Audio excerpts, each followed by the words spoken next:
Bismillahirrahmanirrahim. Ya Rabbi bil Mustafa balligh maqasidana waghfir lana ma madha ya wasi'al karami. Ya Rabbi bil Mustafa balligh maqasidana waghfir lana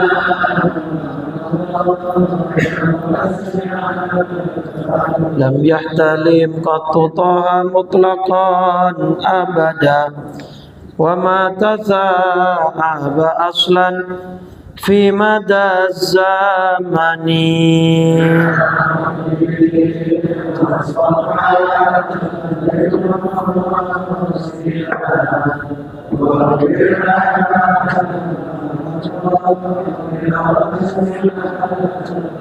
Minhu dawabu falam tahrab wa ma waqa'at dhubabatun abadan fi jismihil hasani.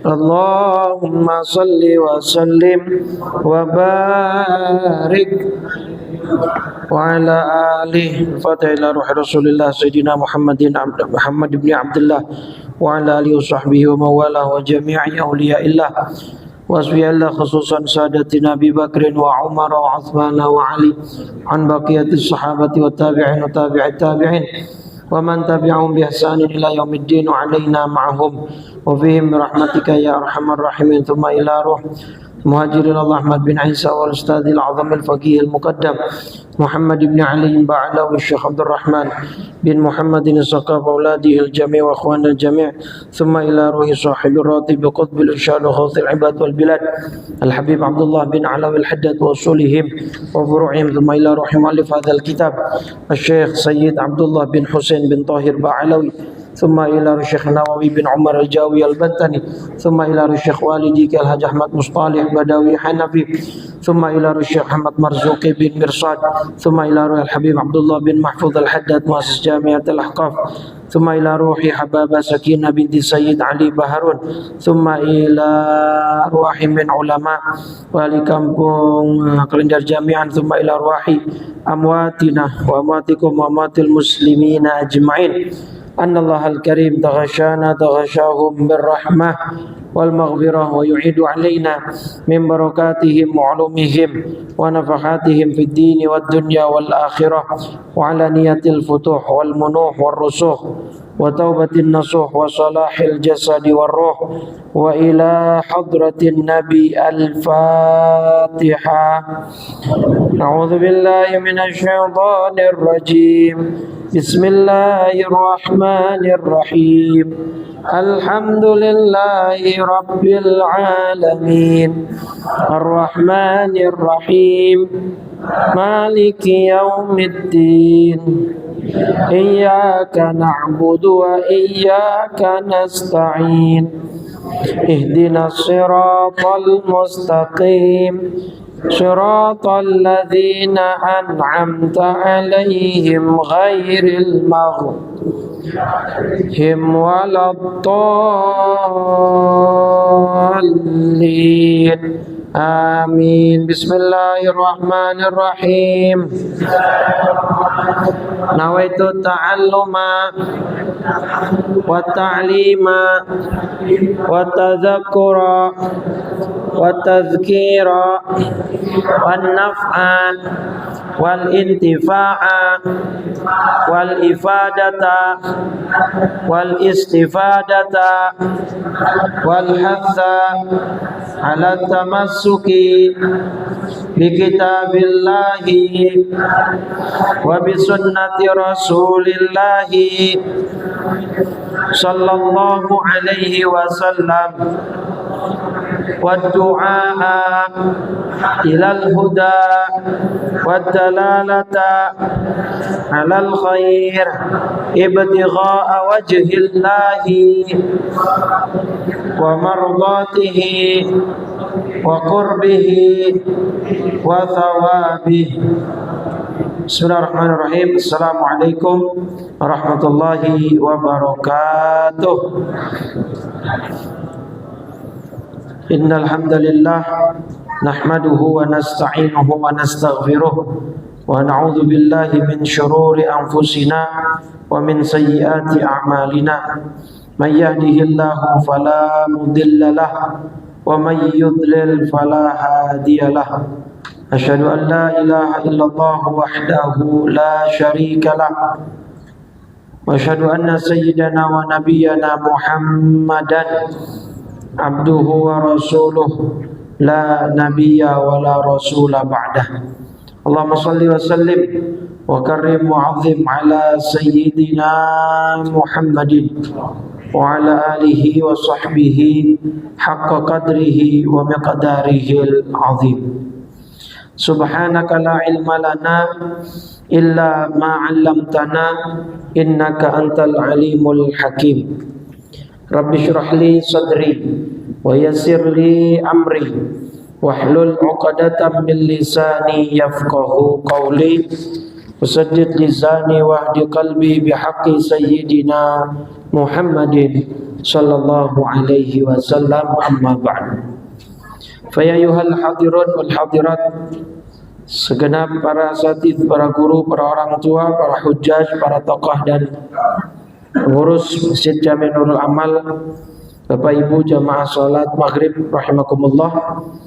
Alhamdulillah, pada malam ini Allah berikan kita nikmat iman Islam, panjang umur, dalam keadaan sehat walafiat, dan kita bisa gunakan kesempatan dan waktu yang Allah berikan untuk beribadah dengan melaksanakan sholat maghrib berjamaah, thalabul ilmi, dan insyaallah nanti kita tutup dengan isya berjamaah. Mudah-mudahan semuanya diterima oleh Allah Subhanahu wa taala. Salawat riring salam tak lupa senantiasa kita curah limpahkan kepada junjungan kita baginda Nabi besar Muhammad sallallahu alaihi wasallam serta seluruh keluarganya, para sahabat dan para pengikutnya hingga yaumil qiyamah.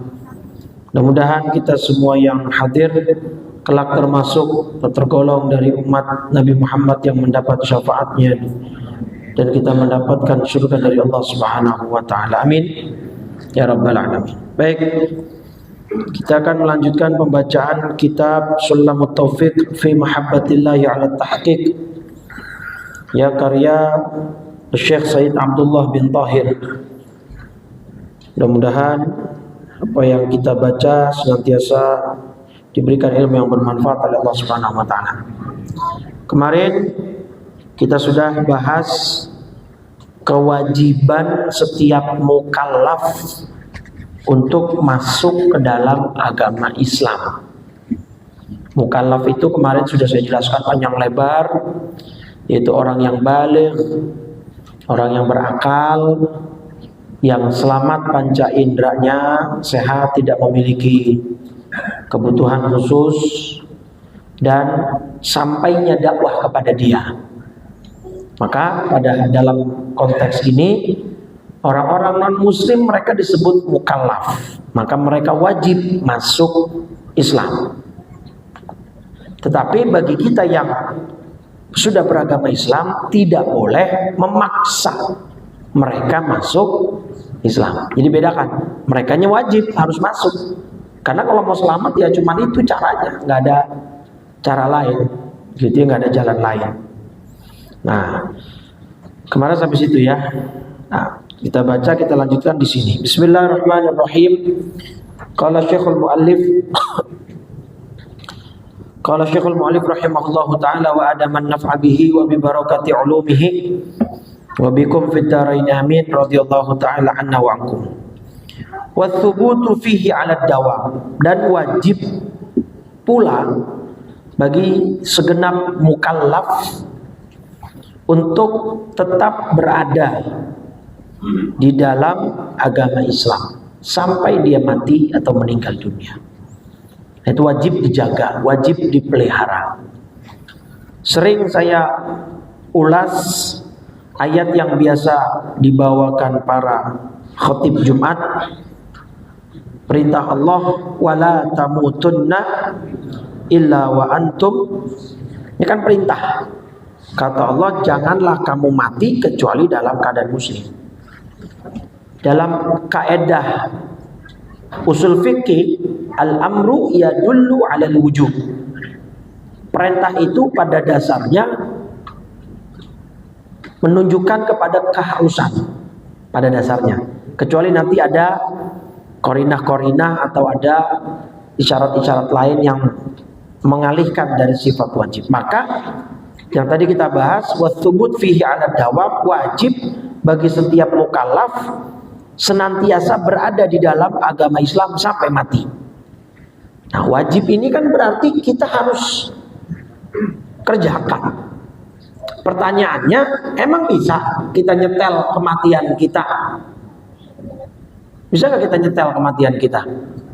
Kalau kita bisa nyetel kayak kita nyetel alarm sih, lah enak. Kita setel lagi baca Quran, kita setel misalnya lagi sujud, kita setel lagi taklim hari Jumat, hari ini di sini. Pengennya begitu, tapi kan nggak bisa. Maka apa yang dimaksud perintah Allah? Janganlah kamu mati kecuali dalam keadaan muslim. Usaha before the death, sebelum kematiannya, Pak. Sebelum kita mati, itu yang wajib kita upayakan untuk terus mulazamah, thubut, tetap di dalam agama Islam. Dengan cara apa, Pak? Dengan cara gimana? Ya bersyukur atas nikmat iman.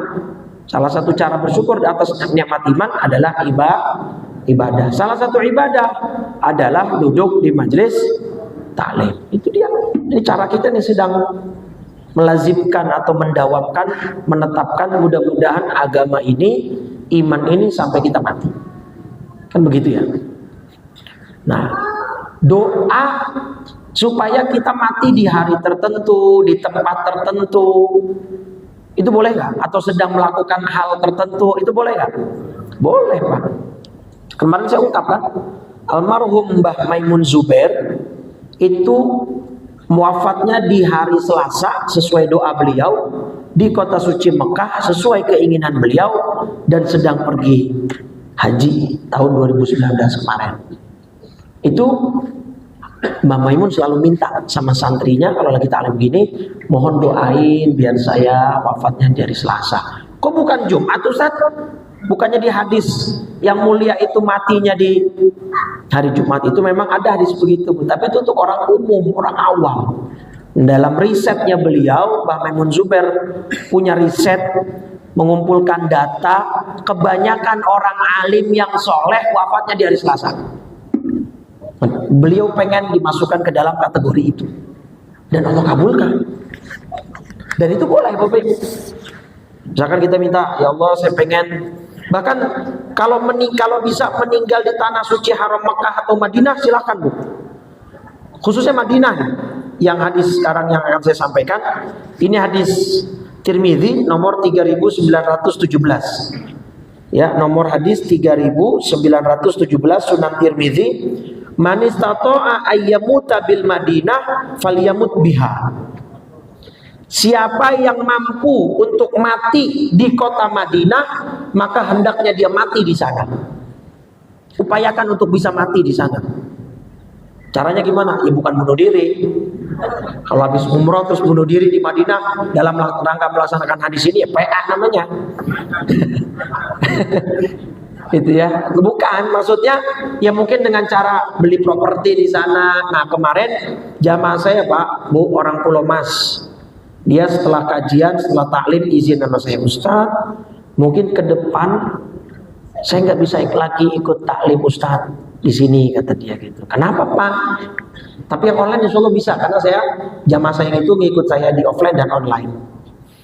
Kenapa? Karena saya dapat visa multiple entry namanya. Jadi pemerintah Saudi sekarang mengeluarkan jenis visa namanya multiple entry. Itu visa berlakunya setahun. Jadi setahun kita mau di sono, mau pulang pergi, ya kan, seminggu di Jakarta, seminggu di Mekah misalnya, seminggu lagi di Madinah, mau bolak-balik itu selama setahun. Dan dia pengen iktikaf katanya di sana. Kebetulan temannya punya properti di sana, punya syukuh, punya rumah, jadi pengen banyakin iktikaf di sana, kata dia gitu. Nah mungkin dengan cara begitu, entar di 1 tahun waktu dia iktikaf di sana kan bisa aja dipanggil sama Allah kan. Kenapa? Apa kemuliaan mati di kota Madinah? Fa inni asfa'u liman yamutu biha.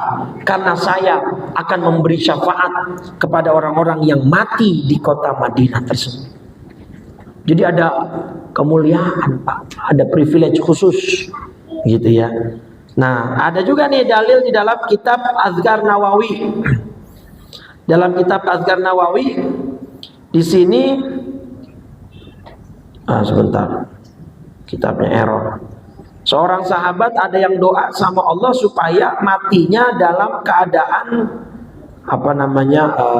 dalam keadaan perang, artinya jihad fi sabilillah. Oh, ini bagian ini error kok. Ya. Jadi dalam azkar itu ada riwayat dia ingin minta kepada Allah agar mati di kota suci Mekah dalam keadaan berperang. Walhasil itu boleh. Jadi kita minta nggak cuma husnul khotimah nih. Kalau kita kan biasanya mintanya husnul khotimah secara umum ya. Jadi specifically Bapak mau minta di mana tempatnya, kapan harinya, sedang ngapain, itu boleh. Dan seringkali dikabulkan sama Allah. Misalkan minta, ya Allah saya pengen mati hari Jumat. Boleh, silakan. Misalkan lagi ngapain? Lagi sholat Jumat. Nah tuh ntar tiap Kamis malam Jumat udah deg-degser tuh. Jangan-jangan besok nih. Tapi almar'u yamutu ala ma'asha alaih, kata Syekh Imam Al-Munawi, seseorang itu akan mati keseringan, kebanyakan sesuai kebiasaan hidup. Kemarin saya ngisi salah satu jamaah di Masjid Asy-Syakirin Pondok Bambu tuh. Sebelum di Pondok Bambu ada belok kiri, itu pasar Pondok Bambu, nanti lurus lagi belok kiri ada Masjid Asy-Syakirin, daerah Duren Sawit itu Pondok Bambu. Dia ayahnya meninggal pas lagi Ramadan, pas lagi bagi-bagi takjil gratis. Jadi menurut pengakuan dari para jamaah dan kesaksian para jamaah, Ustaz, almarhum ayahnya itu emang gemar bersedekah. Dan salah satu apa istilahnya buat masjid yang tetap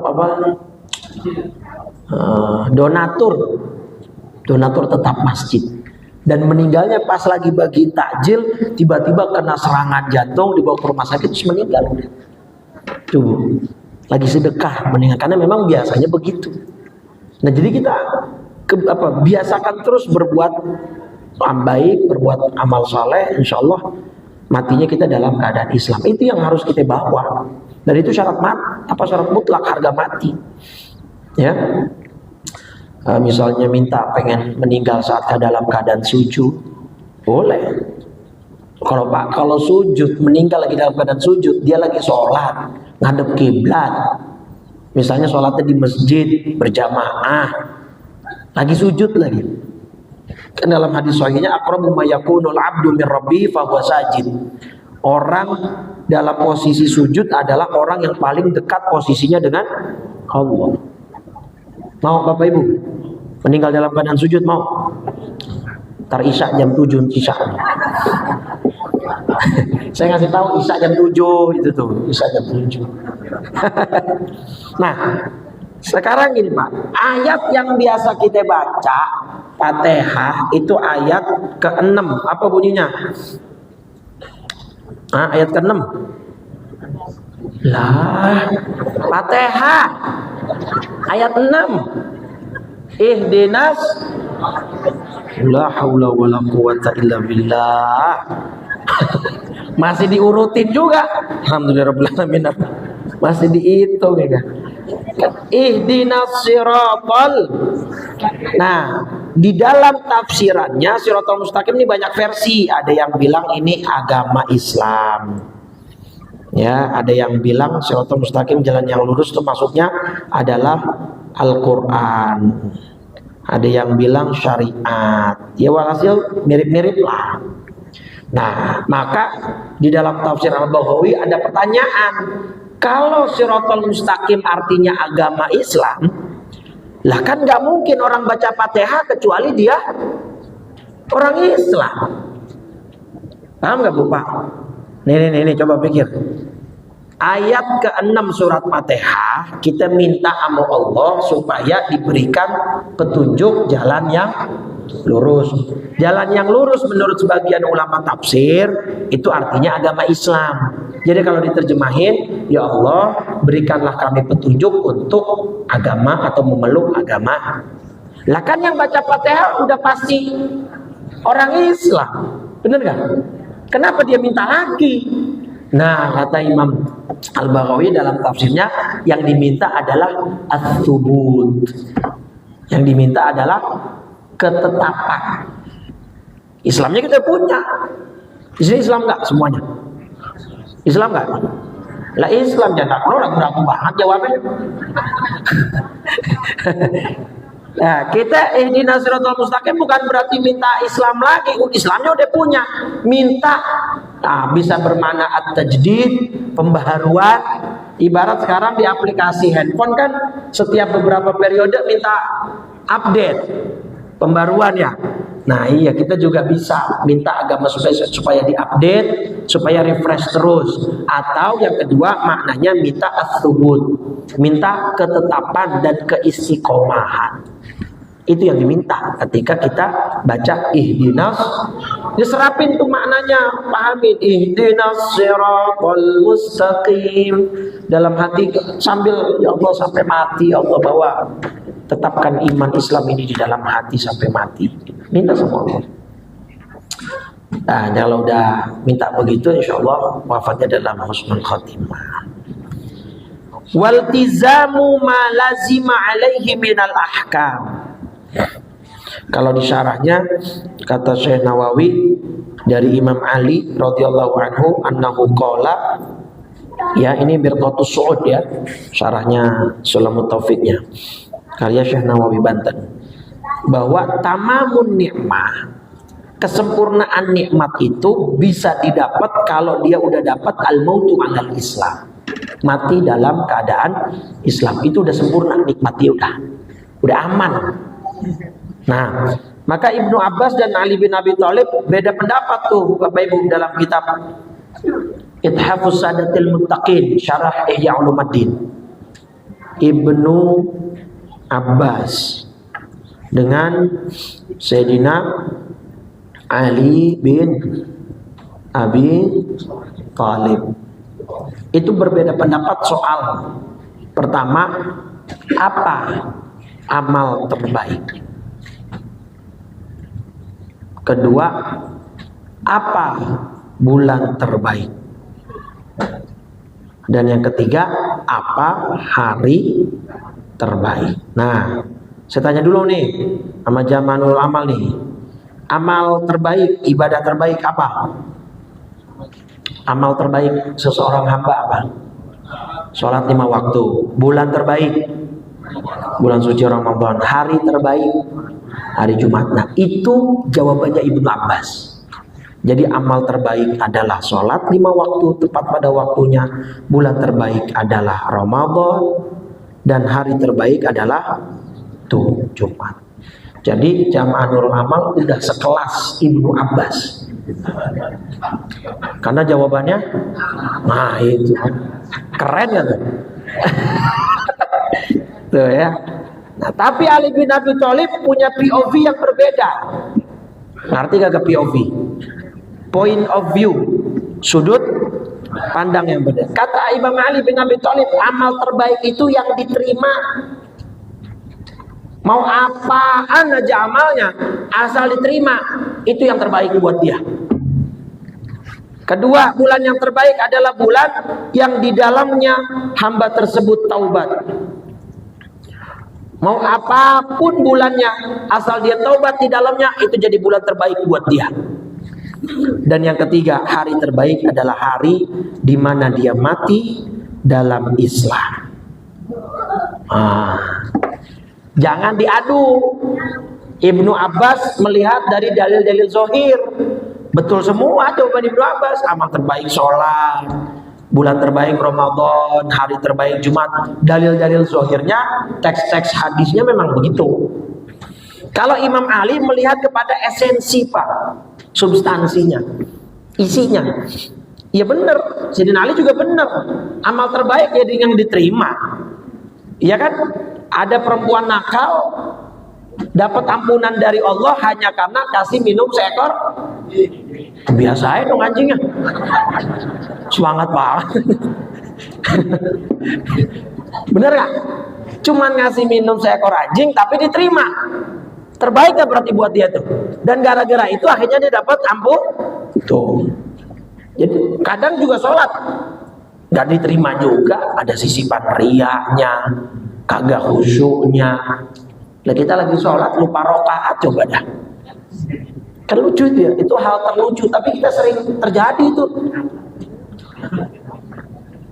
Sholat rokaat berapa ini? 2 atau 3? Padahal masih dalam sholat itu belum selesai. Gitu ya. Nah yang kedua, bulan terbaik ya bulan yang dia taubat di dalamnya. Kalau ada orang bulan Ramadan kagak puasa, kagak sholat, bagi dia itu bulan Ramadan baik apa enggak? Kagak lah, kagak sholat, kagak puasa. Tapi bulan apapun nih, sekarang misalnya bulan Maulid, Bapak Ibu taubat di bulan Maulid, jadi bulan yang terbaik buat Bapak Ibu. Mau bulan kemarin Sofar misalnya, karena sebagian mitos orang Arab Sofar kan bulan sial, iya kan?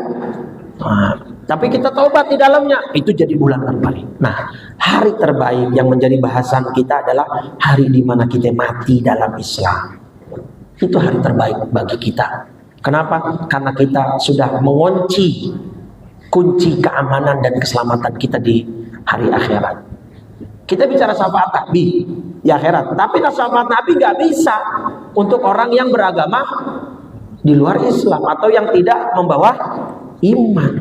Karena syaratnya ketika Allah menceritakan akhrij min ummatika, keluarkan dari umatmu man kana fi qalbihi mithqal dzarratin minal iman, keluarkan dari umatmu yang ada di dalam hatinya walaupun setitik keimanan. Jadi iman itu syarat mutlak, nggak bisa.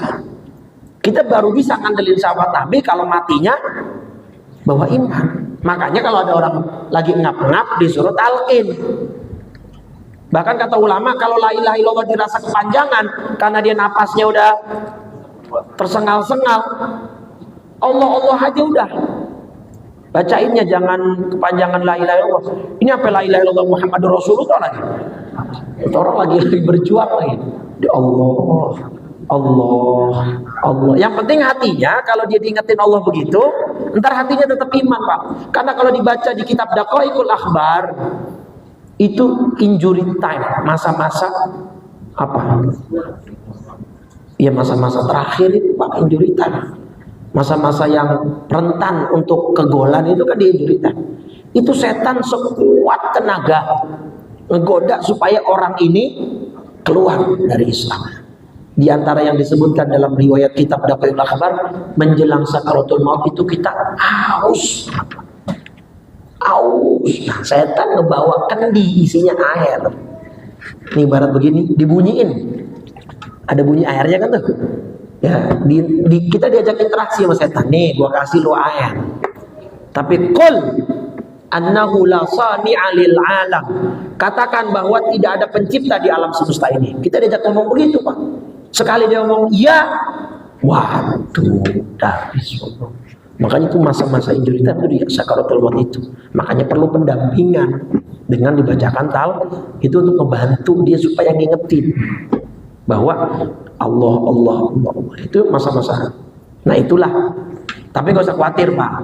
Allah janji nih dalam surat Ibrahim surat 14 ayat 27. Ini juga ayat sudah berulang-ulang saya sampaikan. Yuthabbitullahu alladhina amanu bil qawli tsabit. Allah akan meneguhkan iman orang-orang yang beriman dengan ucapan yang teguh dalam kehidupan di dunia dan di akhirat. Nah, ucapan yang teguh ini ada 3 tempat, Bapak Ibu. Satu, saat sakaratul maut. Jadi Allah akan berikan ucapan yang teguh apa? Orang-orang yang beriman di dunia dengan sidq, dengan jujur, pas dia sakaratul maut, Allah mudahkan dia mengucap kalimat tauhid. Itu namanya ucapan yang teguh. Tempatnya satu, saat sakaratul. Kedua, saat pertanyaan di alam kubur. Pertanyaan kubur. Kan pakai bahasa Arab, Pak, ditanyanya. Memang kita semuanya bisa bahasa Arab. Lah, maka Allah yang bikin otomatis bisa jawab dengan al-qaulus tsabit. Ketiga, al-qaulus tsabit yang dimaksud dalam surat Ibrahim surat 14 ayat 27 ini adalah saat kita dihisab. Jadi kita bisa jawab, ini harta dari mana, ini buat apa. Jadi kita dikasih ucapan yang teguh sehingga kita jawabnya jelas dan tak tegas gitu ya. Yang paling pertama, paling awal pas sakaratul maut, Pak. Nah, Allah akan meneguhkan iman orang-orang yang beriman. Jadi yang diteguhkan cuma orang-orang yang beriman. Maka jaga nih iman. Dan semuanya pasti mati. Kita semua pasti mati. Kita cuma lagi ngantri. Antriannya siapa duluan ya wallahu a'lam. Kita semuanya lagi ngantri. Dah, jelas dia? Jadi wathubut fihi ala dawam waltizamu ma lazim alaihi minal ahkam. Dan setiap mukallaf wajib iltizam, wajib menjalankan hukum-hukum yang memang menjadi konsekuensi di dalam agama Islam. Dia wajib lakukan semuanya itu. Kemarin sudah saya jelaskan bahwa orang kafir juga bisa ditambah siksanya kan. Kemarin tuh 2 pekan lalu. Jadi kan ada perdebatan. Orang kafir ini dimasuki neraka apakah cuma karena kekufurannya, apa ada tambahan? Lah orang kufur kan, orang kafir otomatis kagak sholat, kagak puasa, kagak zakat. Nah dia disiksa di neraka murni hanya karena status kafirnya, apa ada tambahan? Gara-gara dia nggak sholat disiksa juga, karena dia nggak puasa disiksa juga. Nah pendapat yang kuat adalah dia juga dapat tambahan siksa dari Allah Subhanahu Wa Taala karena orang-orang kafir ini tidak menjalankan syariat, tidak menjalankan hukum. Layaknya orang Islam juga, kalau kebanyakan maksiatnya, kebanyakan dosanya, disiksa dulu gak di neraka? Lah iya, apalagi yang kafir kan begitu. Cuman orang Islam bedanya selama dia tadi nih, makanya syarat mutlak, selama dia bawa iman, selama agamanya Islam, sebanyak apapun dosanya, selama apapun dia di neraka, ada ujungnya. Pada suatu saat dia akan naik ke surga. Ya walaupun transit dulu. Ya, tapi kalau dia punya iman, pada endingnya dia bakal masuk ke surga. Tapi kalau yang kafir, khalidina fiha abada, semuanya akan kekal di dalamnya. Nah, kita mudah-mudahan yang langsung. Mau yang langsung apa transit? Kagak penasaran, kagak. Nggak mau mampir udah ya? Udah pasti Pak? Panas ya. Nah surat An-Nahl dalilnya kemarin surat An-Nahl ayat 88 ya kan, yang nyatet insya Allah ada tuh. Zidnahum Adzabang fawqal adzab. Alladzina kafaru, orang-orang yang kafir, wasaddu an sabilillah, dan orang-orang yang menghalangi manusia dari jalan Allah, zidnahum adzaban, kami tambahkan kepada mereka siksaan demi siksaan, bima kanu yufsidun, disebabkan mereka selalu berbuat kerusakan. Nah, ini dalil surat An-Nahl surat 16 ayat 88 yang menyatakan berarti orang-orang kafir itu akan mendapatkan tambahan siksa. Bentuk tambahannya apa kemarin saya sampaikan? Minta hujan, begitu muncul awan, pertama yang keluar apa? Kalajengki yang seukuran bighal. Bighal itu peranakan antara kuda dan keledai. Berarti kalau jokinya gede apa kecil?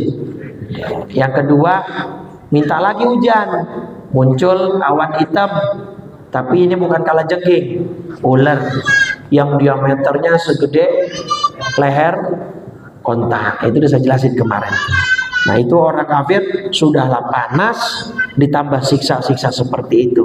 Itulah yang dimaksud tadi surat An-Nahl, zidnahum adzaban fawqal adzab. Kami tambahkan siksa mereka di atas siksa yang lain. Gitu ya. Nah, famimma yajibu ilmuhu wa i'tiqaduhu mutlaqan. Maka dari yang wajib mereka ketahui dan mereka yakini secara mutlak, ya, adalah wanutqu bihi fil hal, dan harus diucapkan sesegera mungkin in kana kafiron, kalau memang mereka kafir, wa illa kalau memang tidak kafir, artinya orang mukmin di dalam sholat apa? Asyhadatan. Artinya yang harus pertama kali mereka lakukan demi untuk masuk ke dalam Islam adalah mengucap dua kalimat syahadat. Kalau mereka kafir, kalau mereka beriman tidak kafir, berarti harus dibacanya di dalam sholat. Ya, kita dalam sholat baca kata syahadat. Kapan bacanya? Tahiyat akhir. Ya kan? Tahiyat akhir kita baca kata syahadat. Baca. Jadi maka apa itu syahadatain? Asyhadu an la ilaha illallah wa asyhadu anna Muhammadar Rasulullah. Nah, sah nggak kalau ada orang mau masuk Islam, dia cuma ngucap sampai asyhadu an la ilaha illallah doang? Salah? Kagak. Maka harus wa asyhadu anna. Nah, sedikit saya mau singgung, mumpung di bulan Maulid, karena kita Maulidnya bulan Oktober, November. Nah, bulan November tuh masih 2 bulan lagi, September, Oktober, November. Jadi gini, ayat keempat surat Al-Insyirah. Apa Al-Insyirah? Alam. Ayat keempatnya gitu. Masih dihitung lagi ya. Warafa'na, apa artinya? Tuh kan, dibaca doang di sholat ya. Ya Allah, inilah pentingnya ngaji. Jadi biar dikit-dikit, yang penting tahu, habis tahu kemudian diapain? Diamalin. Nih Pak, Bu, Al-Insyirah. Wa rafa'na laka dzikrak. Dan kami tinggikan sebutan namamu bagimu. Mu-nya ini maksudnya siapa? Nabi, Pak. Karena kan sebelumnya ayatnya tentang allazi anqadha dhahrak wa rafa'na laka dzikrak. Kami angkat beban yang ada di punggungmu. Nah, Allah lagi ngomong sama Nabi ini. Wa rafa'na laka dzikrak. Akan kami tinggikan sebutan namamu. Dalam tafsirnya dikatakan tidaklah disebut nama Allah kecuali pasti ada nama Nabi Muhammad di situ. Nah, yang paling konkret tadi 2 kalimat syahadat. Makanya saya tanya, sah nggak kalau orang mau masuk Islam cuman asyhadu an la ilaha illallah doang? Enggak. Terus sholat, bahkan dalam mazhab kita Syafi'i Pak, Bapak nggak baca sholawat di tasyahud akhir, di tahiyat akhir, kagak sah sholat Bapak itu. Jadi minimal harus sampai Allahumma sholli ala sayyidina Muhammad wa ala ali sayyidina Muhammad, sampai situ minimal. Kalau nggak mau pakai sayyidina juga nggak apa-apa. Yang penting sholawat. Kalau nggak sah sholatnya. Kata tahiyat akhir. Kalau tahiyat awal kan sunnah, gitu ya. Terus azan, ada nggak nama Nabi?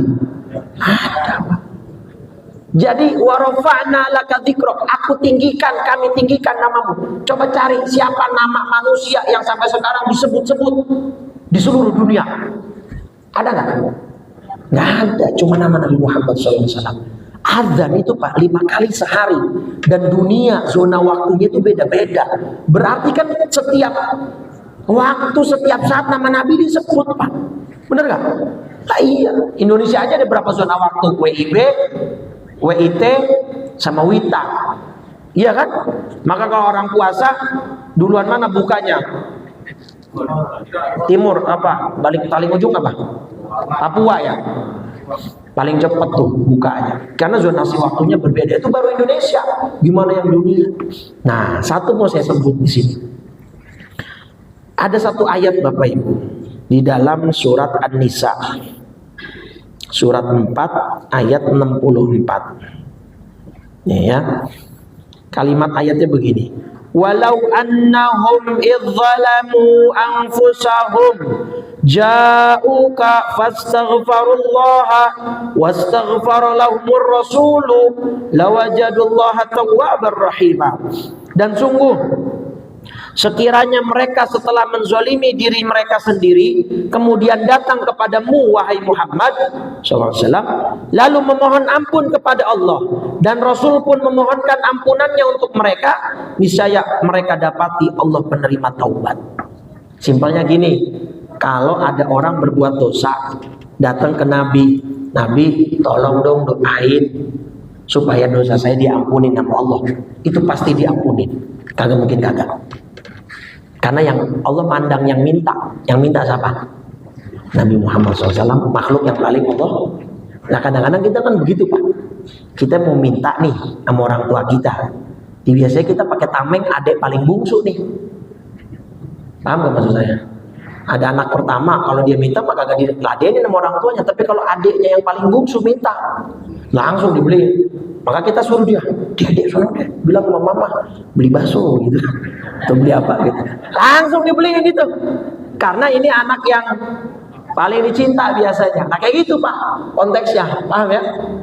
Nah ini Nabi minta kepada Allah supaya doain orang yang datang ke Nabi supaya dosanya diampuni, itu langsung kontan. Nah ini ada kisahnya tadi di dalam kitab Al-Azkar Nawawi. Seorang Arab Badui Bapak Ibu, seorang Arab Badui itu minta ampun kepada Allah lewat Nabi Muhammad SAW.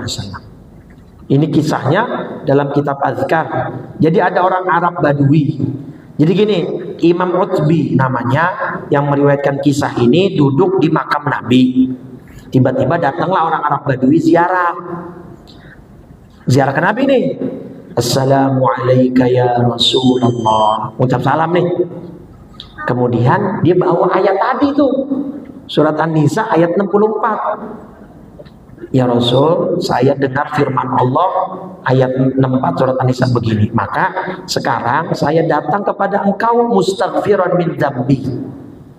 Saya ingin minta tolong supaya engkau doain saya kepada Allah agar Allah ampunin dosa saya. Karena kan ayatnya bunyinya begitu. Tapi memang konteks ayatnya itu buat Nabi ketika masih hidup gitu Pak. Paham gak? Jadi kalau Nabi masih hidup, ada orang datang minta tolong sama Nabi supaya doain ke Allah agar dosanya diampunin. Nah ini orang Arab Badui gak peduli. Bagi dia Nabi hidup wafat kemuliaannya sama aja. Datang ke makam Nabi ziarah, ya Rasul, saya bawa ayat ini. Allah berfirman, kalau ada orang zalim, ada orang berdosa datang kepada engkau dan engkau memohonkan ampunan untuknya, maka Allah pasti akan mengampuni dosa itu. Maka itulah yang saat ini saya lakukan. Nah kemudian si orang Arab Badui itu membuat bait syair. Ya khaira man dufinat bil qa'i a'zumuhu fataba min tibihinnal qa'u wal akam nafsil fida'u liqabrin anta sakinuhu fihil afafu wa fihil judu wal karamu. Makna generalnya, wahai zat yang tubuhnya adalah sebaik-baik yang dimakamkan di tanah ini, maka dengan kebaikan jasadmu tanah ini menjadi mulia atas berkat jasadmu ditanam di dalamnya. maka jiwaku menjadi tawanan bagi kuburan atau pusara yang engkau berada di dalamnya. Di dalamnya terdapat kemuliaan, kedermawanan bagi orang-orang yang berziarah ke makammu. Dan fun fact-nya, fakta uniknya adalah syair ini sama pemerintah Saudi itu ditulis di tiang-tiang makam Rasul sallallahu alaihi wasallam. Kalau nggak percaya kita lihat gambar-gambarnya Bapak Ibu. Nih, kalau yang udah ziarah ke makam Nabi, umrah atau haji, ya mudah-mudahan saya doain biar bisa berangkat, ntar bisa ngeliat tuh. Nah ini Bapak Ibu, nih ya tuh, yang 4 langsung ada 4 langsung, jadi lengkap nih. Tuh, jadi 4 tiang, di 4 tiang itu, karena kan tadi ininya 4 tuh. Ya lu ke sono. Nah, ini tuh pokoknya di tiang-tiang begini Pak. Ini kan makam nafsil fida'u li qabrin anta sakinuhu. Nah, itu kan sama dengan yang tadi tuh. Nah, ini nih. Sama dengan yang terakhir tadi. Nafsil fida'u li qabrin anta sakinuhu. Jadi diabadikan syair itu oleh pemerintah Saudi di dalam di tiang-tiang ini makamnya Rasul nih sallallahu alaihi wasallam. Mudah-mudahan bisa ke sono ya. Pengen gak ke sono Bu? Rindu gak sama Rasulullah sallallahu alaihi wasallam? Nah, mudah-mudahan kita bisa ke sono ya, bisa dapat kemuliaan. Nah, jadi tadi kan bahasan kita kenapa lari ke sini dari 2 kalimat syahadat, dan Allah berjanji wa rafa'na laka dzikrak, akan kami tinggikan sebutan namamu bagimu. Artinya apa? Nama Nabi Muhammad SAW itu selalu bersanding dengan nama Allah Subhanahu wa Ta'ala. Bahkan Allah akan mengampuni dosa orang-orang yang ketika beristighfar atau meminta ampun membawa-bawa nama Nabi Muhammad SAW. Makanya kalau kita maulid pahalul qiyam salah satunya apa? Rabbi faghfirli dzunubi bibarakatil hadi. Itu artinya apa? Rabbi faghfirli dzunubi, ya Allah ampuni dosa-dosaku, bibarakatil hadi Muhammad atau musyaffa' dalam beberapa redaksi, dengan keberkahan nabimu sang pemberi syafaat. Karena memang ada dalilnya tadi, surat An-Nisa ayat 64. Kalau ada orang datang ke Nabi dimintain ampun oleh Nabi, dosanya diampuni. Seperti layaknya kisah A'rabi. Nah, setelah si Arab Badui tadi mendendangkan syairnya yang sampai sekarang tertulis di tiang-tiang makam Nabi.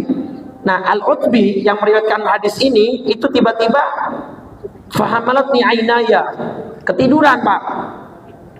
Di dalam tidur datanglah Rasul sallallahu alaihi wasallam. Mimpi Pak ketemu dia, dan itu sangat mungkin karena Nabi menjamin orang yang bermimpi bertemu beliau itu pasti beliau, bukan orang lain. Apa kata Nabi? Ya Utbi, wahai Utbi, al-hikil Arabiyah, susul itu orang Arab Badui tadi yang mendendangkan syair barusan tuh, yang mengutip ayat surat An-Nisa ayat 64, susul, kejar. Buat ngapain? Fabashirhu, kasih dia kabar gembira bi annallaha ta'ala qad ghafara lahu, sesungguhnya Allah telah mengampuni dosa dia. Maka kalau yang haji umroh ya memang banyak kelebihan, tapi yang paling nggak boleh disepelekan adalah ziarah ke makam Nabi Muhammad sallallahu. Bahkan Imam Nawawi dalam kitab Al-Adhan ini membuat bab ziarah ke makam Nabi harus diniatin ibadah. Ya, harus diniatkan ibadah. Mudah-mudahan deh suatu saat Allah kasih kesempatan kita untuk bisa kita berziarah ke makam Rasulullah sallallahu alaihi wasallam. Ya. Jadi itulah makna dari warafa'na. Jadi bahkan orang tidak sah imannya kecuali dia mengucap dua kalimat syahadat itu, 2 syahadat tauhid dan syahadat rasul, baru dikatakan imannya sah. Jadi tidak ada nama Allah kecuali bersanding. Nah, di sampingnya adalah nama. Nah, ini kan selalu di masjid akhirnya bersanding nama Nabi Muhammad SAW dengan asmanya Allah. Begitu mulianya Nabi kita, dan kita menjadi umat yang paling terbaik kan. Kuntum khairu ummatin ukhrijat linnas. Kita menjadi makhluk atau umat terbaik yang pernah diciptakan oleh Allah karena kita umatnya Nabi Muhammad SAW. Kita umat paling terakhir, tapi termasuk surga paling duluan umat Nabi Muhammad, Pak. Itu umat yang lain minggir, ngasih jalan. Mereka keheranan, ini umat siapa ini? Banyak banget. Karena kan Nabi, nanti diantara kebanggaan Nabi adalah umatnya paling banyak. Dilihatin nama umat-umat yang lain, umatnya Nabi Nuh, Nabi Musa, Nabi Soleh. Pas sudah barisan-barisan belakang, lah kok yang ini kecil-kecil ini? Udah kecil pesek lagi nih. Oh, berarti dari Indonesia ini. Jadi Nabi paling depan, sahabat, tabi'in, tabi'in kan ini dia. Berbaris tuh rapi. Ulama-ulama paling belakang Jamanul Amal itu. Lah nggak apa-apa, Pak. Yang penting nyampe, bener gak? Kita naik rangkaian kereta, gerbong paling belakang sama paling depan, nyampainya sama gak? Lah sama, yang penting masih nyampe. Lagi juga kita nyadar diri, amalan sedikit, oh paling depan. Siapa kita? Bener gak? Yang penting nyambung aja sama barisan Rasul udah. Mau paling belakang deh. Bener gak? Lah iya kan sahabat, tabi ulama. Itulah pentingnya ngaji. Entar guru masukin kelompok muridnya, entar dia guru masukin lagi, begitu terus, Pak. Saya gandulan ke guru saya gandulan ke guru, entar saya bawa jamaah saya, entar guru, begitu. Makanya banyakin teman orang-orang soleh. Di mana? Majelis taklim. Jelas ya? Baik. Nah, mudah-mudahan kita bisa mengambil hikmah dan kita bisa menjaga, merawat iman yang Allah titipkan ini sampai akhir hayat kita dan kita wafat dalam husnul amin ya rabbal. Bismillahirrahmanirrahim. Assalamualaikum ya Rasulullah. Assalamualaikum ya Aba Fatimah. Assalamualaikum ya Jaddal Hasan. Assalamualaikum ya Jaddal Husain. Assalamualaikum ya Jadda Zainab. Assalamualaikum ya Sayyidah Fatimah binta Rasulillah. Assalamualaikum ya Ummal Hasan. Assalamualaikum ya Ummal Husain. Assalamualaikum ya Umma Zainab. Assalamualaikum ya Ummal Mu'minin. Ya Sayyidah Khadijah binta Khuwailid. Assalamualaikum ya Umma Fatimah. Assalamualaikum ya Umma Rasulillah. Ya Sayyidata Aminata binta Wahbin. Assalamualaikum ya Amiral Mu'minin. Ya Ali ibn Abi Talib. Assalamualaikum ya Abul Hasan. Assalamualaikum ya Abul Husain. Assalamualaikum ya Aba Zainab. Assalamualaikum ya Ummat Muhammad. Fi masyarikil ardi wa magharibiha. Al-ahya'i minkum wal amwat. Wa rahmatullahi wa barakatuh. Afdalu ma qultuhu ana wan nabiyyuna min qabli. La ilaha illallah. La ilaha illallah. La ilaha Muhammadur Rasulullah sallallahu alaihi wasallam kalimatu haqqin 'alaiha nahya wa 'alaiha namut wa biha nub'atu insyaallah ta'ala minal aminin. Allahumma arzuqna fid dunya ziyaratah wa fil akhirati syafa'atah wa la tahrimna fil jinani ru'yatah. Ya Allah ya Rahman ya Rahim, permudah dan izinkan langkah kaki kami untuk menginjakkan kaki kami ke tanah suci haram Makkah dan Madinah. Izinkan diri kami untuk berziarah ke makam Rasulullah sallallahu alaihi wasallam. Berikanlah kami syafaatnya kelak di yaumil qiyamah, dan jangankan haram jangan haramkan diri kami untuk bisa melihat, memandang dan berjumpa dengan Rasulullah sallallahu alaihi wasallam. Rabbana atina fid dunya hasanah wa fil akhirati hasanah wa qina adzabannar. Wa sallallahu ala sayyidina Muhammadin wa ala alihi wa sahbihi wasallam. Walhamdulillahi rabbil. Subhanakallahumma wa bihamdika asyhadu an la ilaha illa anta astaghfiruka wa atubu ilaika. Assalamualaikum warahmatullahi wabarakatuh.